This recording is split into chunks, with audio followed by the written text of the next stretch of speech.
Oi, turma! Muito bom ter todos vocês aqui conosco. Meu nome é Fabiana Caricati. A gente vai estar aqui conversando um pouquinho hoje sobre o direito tributário e o nosso módulo de hoje vai tratar sobre as espécies de tributos, tá?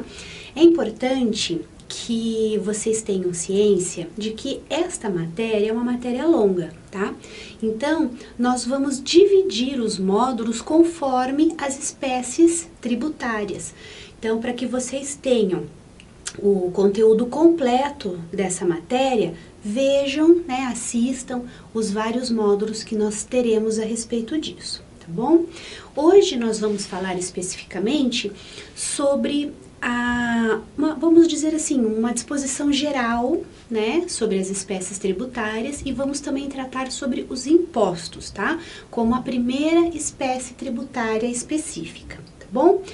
Antes da gente começar, tenho em mãos a nossa Constituição Federal, o Código Tributário Nacional atualizado, porque não tem como a gente estudar direito sem ter a matéria, né, os livros do nosso lado, para que a gente possa ler o conteúdo, os dispositivos legais, para que então a gente consiga entender, né, interpretar o que está disposto na Constituição e no CTN, tá? Estão preparados? Vamos começar? Então vamos lá. Então, eu vou começar a contar para vocês sobre essa história das espécies tributárias, tá? Antigamente, a gente sempre falava sobre essa teoria tripartida, né? O que seria essa teoria tripartida? Ela é a teoria, até então, aceita pelos doutrinadores tributários e os constitucionalistas, que diziam que nós tínhamos apenas 3 espécies de tributos, tá? E da onde é que vem essa interpretação? Essa interpretação, ela vem do texto legal, não pense vocês que foi uma mera interpretação doutrinária, não é? Nós temos o dispositivo do 145 da Constituição Federal e temos também o artigo 5º do CTN, que expressamente determina como espécie tributária os impostos, taxas e a contribuição de melhoria. Bom, se nós temos o próprio CTN em consonância com o 145 da Constituição Federal, falando que nós temos 3 espécies tributárias, então, por óbvio, eu tenho a teoria tripartida. No entanto, com o desenvolvimento da doutrina e da jurisprudência, nós tivemos a aceitação de outras 2 espécies tributárias, né, que é o empréstimo compulsório e também aquelas contribuições gerais. O empréstimo compulsório está lá no 148 da Constituição Federal e as contribuições no 149 da Constituição Federal. Então vejam, nós temos esses 2 dispositivos aceitos como tributos, ou seja, nós temos exações de natureza tributária que não está expressamente no artigo 5º do CTN, mas a interpretação sistemática da Constituição Federal a respeito da matéria tributária acabou se formando o entendimento doutrinário e jurisprudencial de que estas 2 exações também constituem espécies tributárias. Bom, então eu não tenho 3 espécies, eu tenho 5 espécies. Daí vem a história da teoria pentapartida, que hoje é a teoria aceita nacionalmente, tá? Então, apesar de ter essa contraposição com a teoria tripartida por conta dos dispositivos expressos, a doutrina já não tem questionamento a respeito disso, não tem nenhum questionamento jurisprudencial sobre a natureza tributária do empréstimo compulsório das contribuições, não existe, isso é pacificado, tá? Então, é importante que vocês tenham em mente estas 2 teorias para que a gente comece, então, a falar sobre especificamente cada uma delas. Como eu disse, hoje nós vamos tratar especificamente dos impostos e por isso eu trago aqui o artigo 16, que vai fazer uma conceituação do que é o imposto como espécie de tributo, tá? Vamos lá. O imposto é o tributo cuja obrigação tem por fato gerador uma situação independentemente de qualquer atividade estatal específica relativa ao contribuinte. Veja bem, eu tenho determinado no artigo 16 que imposto não faz vinculação à atividade estatal. A partir do momento que eu tenho essa situação, eu tenho como um tributo não vinculado à atividade estatal. É importante mencionar também que ele é unilateral. Por que o imposto é unilateral? Porque os serviços, eles estão de forma geral expostas ao contribuinte. As operações, elas estão expostas ao contribuinte. Vamos imaginar, por exemplo, o ICMS. A partir do momento que há a circulação de uma mercadoria, eu tenho então o fato gerador para pagamento do ICMS, tá? O que o fisco tem a ver com isso? O fisco não tem nada a ver com isso. Isso decorre da operação da atividade comercial do contribuinte, que ao vender um produto, ao fazer esse produto circular, houve o fato gerador, a hipótese de incidência do ICMS. Então, por isso que nós estamos dizendo que ele é um tributo unilateral e também não vinculado. Mais ainda, eu tenho que o imposto é um gravame não contraprestacional. Veja bem, prestação é uma situação, contraprestação é uma outra situação. No caso do imposto, eu não tenho o pagamento do tributo como uma retribuição, uma contraprestação à prestação de serviço estatal.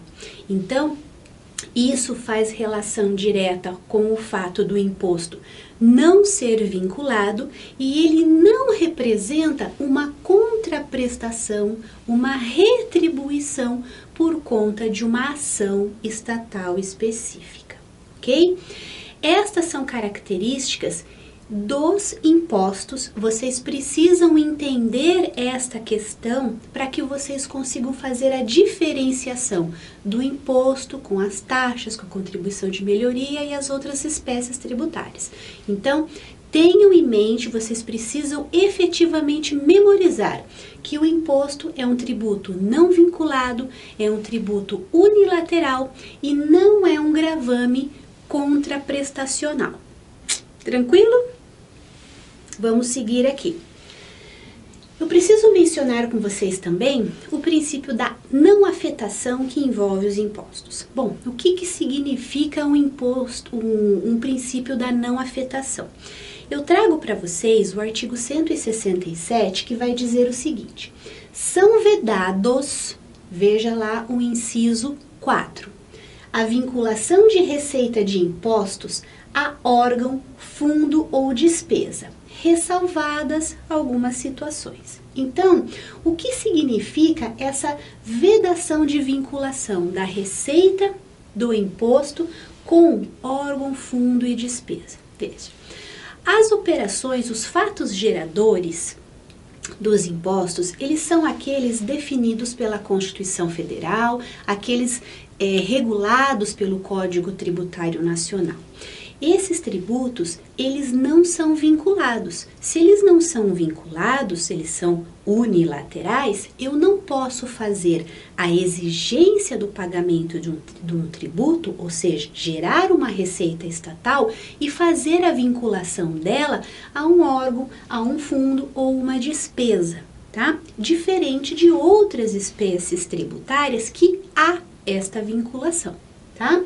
Então, eu evito que a receita dos impostos fique comprometida a determinado fato, pois a receita visa custear as despesas públicas gerais. Então, todas as situações, todas essas despesas públicas, todos os serviços, as obras, né? Todos os investimentos realizados pelos entes estatais, esses investimentos, essas despesas de caráter geral, são aquelas que serão subsidiadas, que serão pagas pela receita dos impostos. Então, a partir do momento que eu tenho que a receita obtida pela arrecadação dos impostos, esta receita vai fazer o pagamento das despesas gerais gastas pelos entes estatais, né? Pelos entes tributantes. Então, essa é a vinculação, né, dos impostos ao princípio da não afetação, permitindo o investimento, o direcionamento dos impostos para arcar com as despesas gerais, né, dos estados, dos municípios e da União, sem fazer vinculação direta a determinado fato gerador, tá bom? Isso é importante também considerar como uma característica específica dos impostos, tá? Agora, como a gente leu lá no artigo 167, existem algumas exceções a essa vinculação da receita dos impostos a um órgão, né, a um fato gerador específico, a um fundo. E quais são essas exceções descritas expressamente na lei, tá? Vamos lá. Exceção constitucional ao princípio da não afetação. Primeiro deles, repartição das receitas tributárias.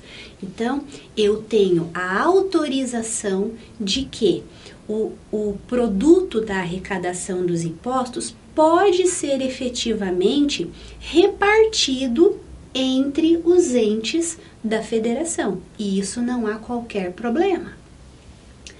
Destinação de recursos para a saúde, ensino e para a atividade da administração tributária. Não há qualquer impedimento para que uma parcela da receita obtida com a arrecadação dos impostos seja destinada, vinculada a recursos para a saúde, ensino e atividade da administração tributária. Também não há qualquer irregularidade. E a terceira, prestação de garantia para operações de crédito por antecipação de receita para a União e para o pagamento de débitos com a União. Então, aqui nós estamos falando da União, nós estamos falando de receita obtida com a arrecadação de impostos federais, como vinculando, direcionado à prestação de garantia para operações de crédito da União ou para pagamento de débitos com a União. Então, considerando essas três hipóteses como exceção ao princípio da não afetação, todas as outras hipóteses, né, segue a regra geral, que é a não vinculação da receita do imposto a um órgão, a um fundo, a um fato gerador específico, tá bom?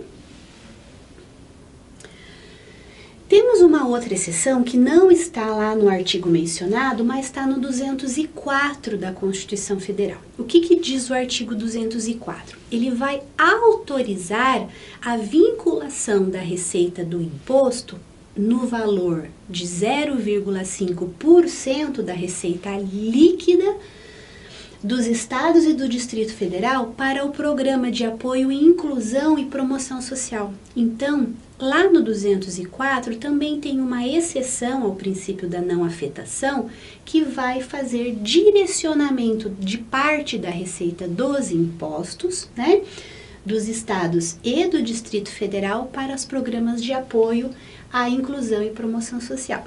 E temos também uma outra exceção, que é o 216, parágrafo 6º da Constituição, que vai também determinar a possibilidade de vinculação da receita obtida com a arrecadação dos impostos na proporção de 0,5% da receita líquida também dos estados e do Distrito Federal. Veja, não estou falando município e não estou falando União, tá? Estou falando nos dois casos, Estado e Distrito Federal, para o Fundo de Fomento à Cultura.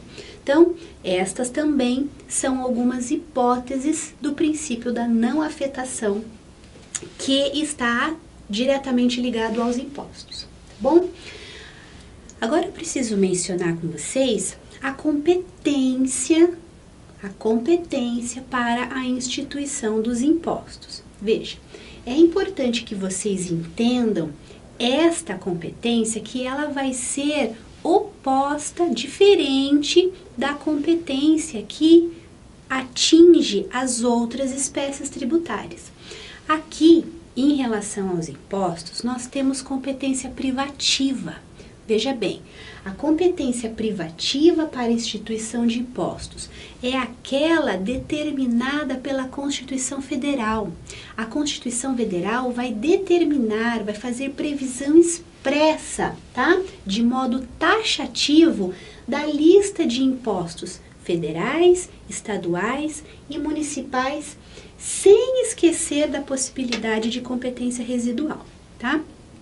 É importante, caso vocês não se lembrem daquelas modalidades de competência em matéria tributária, nós temos um módulo aqui, né, já gravado pela Cultive, que vai falar especificamente de competência em matéria tributária. Vai tratar de cada uma das espécies de competência e vocês vão conseguir ter uma visão geral, né, do Instituto. Então, é importante que, se vocês não se lembram, vão lá nesse módulo, estudem a questão da competência, porque é importante vocês entenderem que para estudar os impostos, nós estamos falando de competência privativa, então nós temos um rol taxativo das espécies dos impostos federais, estaduais e municipais, descritas na Constituição Federal, determinando a competência de cada ente federado, de cada ente tributante, a instituir aquele imposto determinado, tá? Temos que mencionar que, além dessas hipóteses taxativas de competência privativa, há a competência residual da União, tá bom?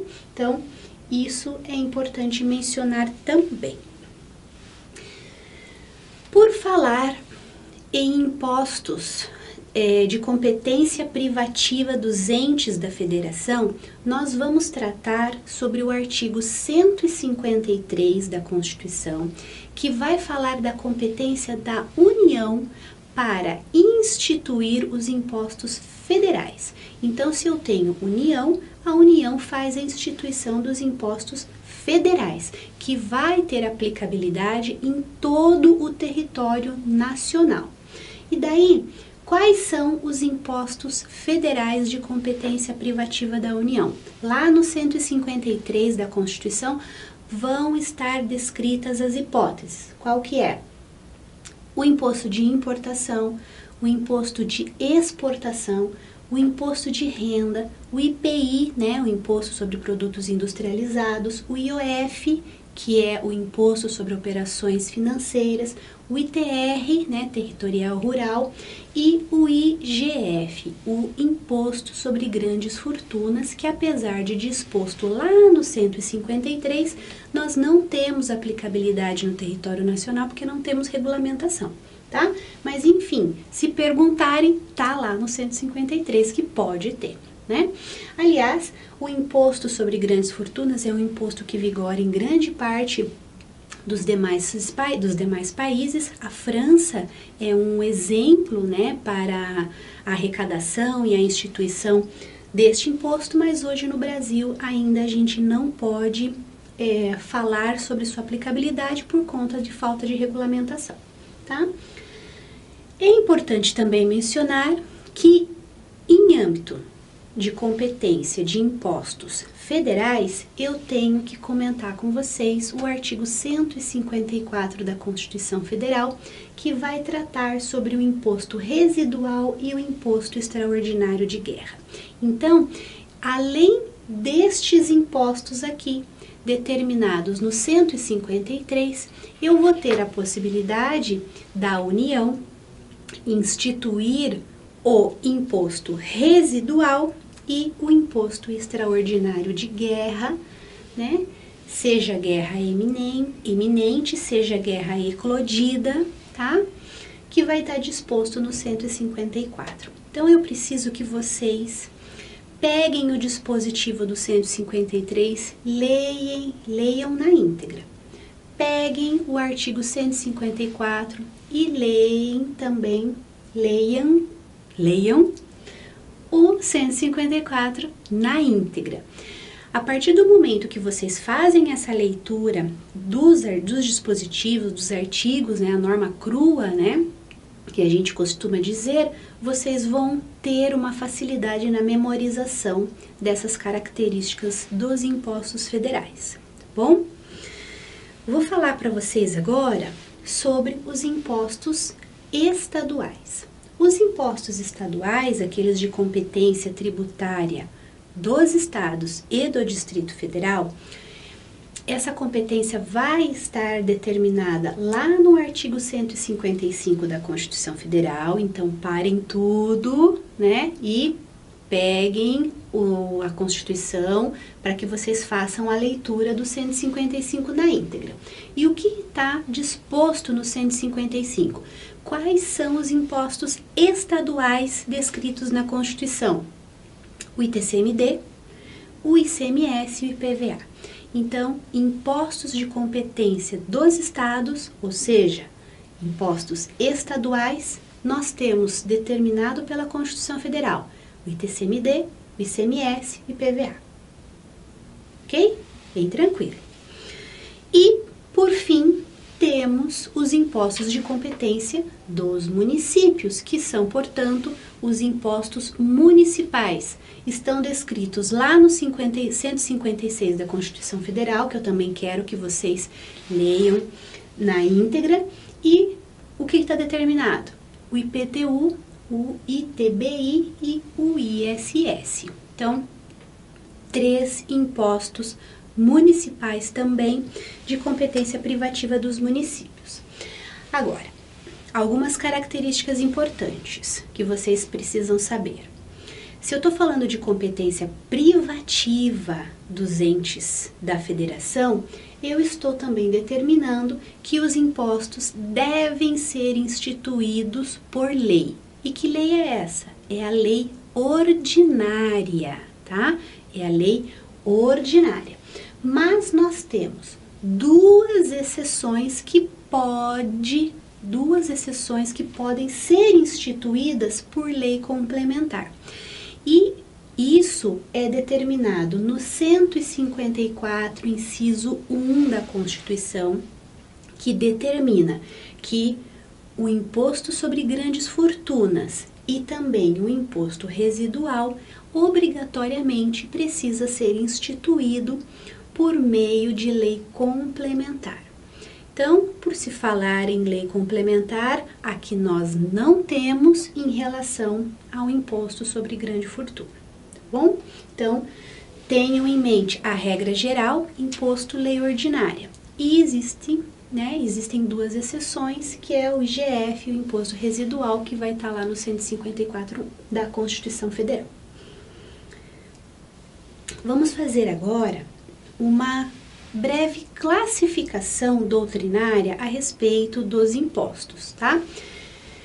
Existem outras hipóteses, né? Então, cada autor, cada tributarista, ele acaba se utilizando de uma denominação ou outra, então vocês vão verificar, dependendo da obra que vocês estão se utilizando para embasar os seus estudos, que há algumas denominações diversas. Eu trouxe aqui para vocês vamos dizer assim, aquela classificação pela maioria dos doutrinadores aceita, né, nessa denominação mesma, para que vocês consigam facilitar o entendimento. Então, em relação à classificação dos impostos, o que que nós temos?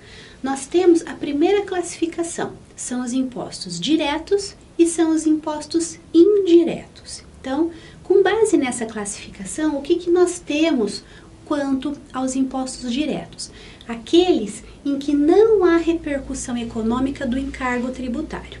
Então, é aquele em que efetivamente quem vai fazer o recolhimento do imposto é o contribuinte.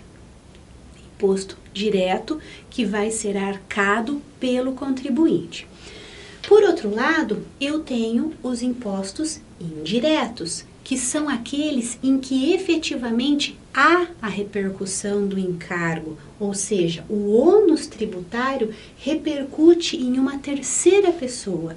No caso da transferência da responsabilidade, da transferência e no caso da responsabilidade tributária. Então, quem praticou o fato gerador é o contribuinte, mas quem tem a obrigação de fazer o recolhimento do tributo é uma terceira pessoa, né? Então, quando há a transferência deste encargo, nós estamos falando sobre impostos indiretos, né? Um caso conhecido dos impostos indiretos é o ICMS, né? Por conta da substituição tributária, tá bom? Temos uma segunda classificação que vai dividir os impostos em pessoais e reais. O que seriam aqueles impostos pessoais? Óbvio que se é pessoal é porque tem caráter subjetivo, então faz ligação direta com o contribuinte, com a característica do contribuinte, né? E temos também os impostos reais, que não têm característica subjetiva, mas sim consideram o próprio bem ou a própria coisa, né? Sem considerar as condições pessoais do contribuinte. Então, há também, pela doutrina, essa classificação dos impostos pessoais e reais. Mas não é só isso, não. Tenho também outra classificação, que são os impostos fiscais e os extrafiscais. Os fiscais são aqueles de função arrecadatória, tá? Então, aqueles que têm a função específica de arrecadar valores para os cofres públicos.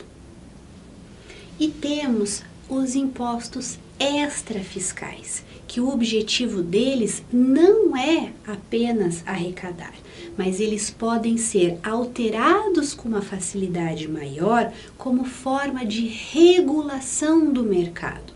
Um imposto que pode ser alterado para a regulação do mercado são os impostos vinculados ao comércio exterior, seja o imposto de importação, seja o imposto de exportação, justamente como forma de fomentar a venda para o exterior ou barrar a venda para o exterior.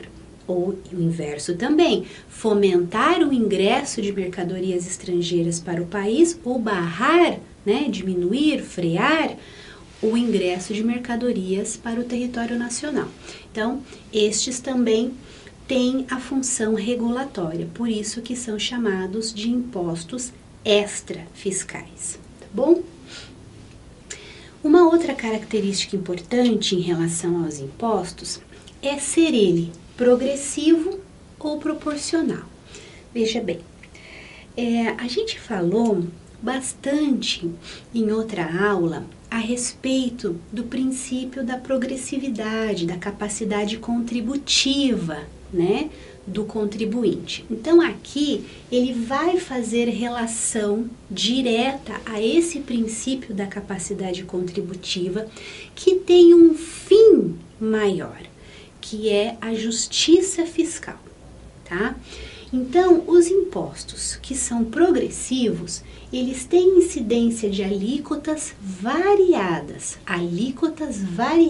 Então, cujo aumento se dá conforme aumenta a base de cálculo. Então, eu tenho alíquotas variadas que, conforme aumenta a base de cálculo, eu vou poder aumentar também o valor da alíquota. Esse é o caso do imposto de renda, é o caso do IPTU, do ITR e do ITCMD. Vamos imaginar que o mais famoso imposto progressivo é o imposto de renda, né? Então, eu tenho alíquotas variadas conforme a renda dos contribuintes. A partir do momento que eu tenho uma renda maior, eu tenho uma alíquota maior que vai fazer incidência sobre aquela base de cálculo. Com isso, eu acabo gerando a justiça fiscal. Aquele que ganha mais, paga mais, tá bom? É isso que determina os impostos progressivos. E tenho também os impostos proporcionais, que tem uma sutil diferença, porque a alíquota não é variável como os impostos progressivos, a alíquota é única. O que eu tenho de diferente é a base de cálculo. Então, eu tenho uma alíquota única para base de cálculo variada, que é o caso do ICMS, do IPI e também do ITBI. Então, vamos imaginar o ICMS. O ICMS, ele é calculado, qual é a base de cálculo do ICMS? É o valor da venda daquela mercadoria, daquele produto, daquele bem, né? Então, a alíquota é única, vai ser aplicado para o A, para o B ou para o C. No entanto, o que varia? A base de cálculo. Então, é a mesma alíquota sendo aplicada para diferentes bases de cálculo. E isso gera a proporcionalidade do imposto, que também faz vinculação à capacidade contributiva, à justiça fiscal, tá bom? Então, estes daqui também são outras espécies de impostos, né? Falando sobre a sua classificação. Mas ainda temos outras classificações que a doutrina faz questão de mencionar. Uma delas é a seletividade, né? Então, o que significa impostos seletivos? Eu não posso fazer uma desvinculação da seletividade com a essencialidade do produto, ou seja, aqueles produtos essenciais, eles vão ter uma alíquota menor. Aqueles produtos menos essenciais vão ter uma alíquota maior. E aqueles produtos nada essenciais vão ter uma alíquota maior ainda. Então, isso significa dizer que a seletividade dos impostos também está atrelada à justiça fiscal, porque busca aplicar uma alíquota maior a um produto não essencial e uma alíquota menor a um produto de grande essencialidade para a população. E daí, quais são os exemplos, os maiores exemplos desses impostos seletivos? O IPI e o ICMS, né? Então, veja que em relação a esses impostos, né, conforme é a essencialidade do produto, as alíquotas vão diminuindo. Por isso que é importante considerar a essencialidade, né, aplicada à seletividade desses impostos, porque visa barrar a repercussão do ônus, do encargo tributário, que vai ser pago efetivamente pelo consumidor.